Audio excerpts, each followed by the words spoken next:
Taliban meets with resistance leader in Iran. The Taliban claims resistance leaders can return to Afghanistan safely. Amir Khan Muttaqi, the foreign minister of the Taliban-led interim government of Afghanistan, indicated that he had spoken with Ahmad Massoud, son of legendary Afghan guerrilla fighter Ahmad Shah Massoud and a leader of Afghanistan's National Resistance Front. The meeting was held in neighboring Iran, where Muttaqi had earlier met with representatives from the Iranian government.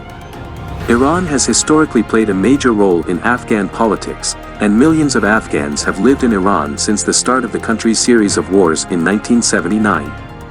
Muttaqi indicated via a video on Twitter that he had guaranteed Massoud's safety if he decided to return home. The foreign minister also said that he had met with Ismail Khan, a major warlord in western Afghanistan who had surrendered to the group before leaving for Iran.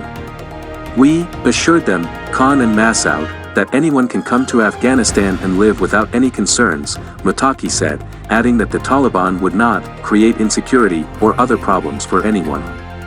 "Everyone can come home freely and live," he claimed.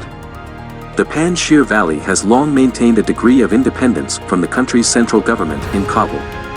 During the Soviet-Afghan War from 1979 to 1989, it saw some of the conflict's heaviest fighting between Soviet troops and Afghan guerrillas under the leadership of the elder Massoud. After the Soviet withdrawal and the rise of the Taliban, the valley was one of the only areas that never fell under Taliban control before the US invasion in 2001. Although the rest of Afghanistan fell to the Taliban in August 2021, resistance fighters in Panjshir, including the younger Massoud and former Afghan Vice President Amrullah Saleh, announced that they would defend the valley.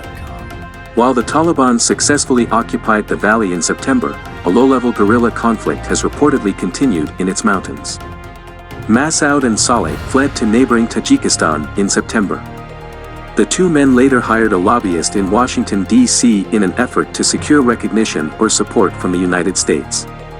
While the Taliban-led government has promised amnesty to all former opponents, it has been criticized for a series of extrajudicial executions since its takeover in August.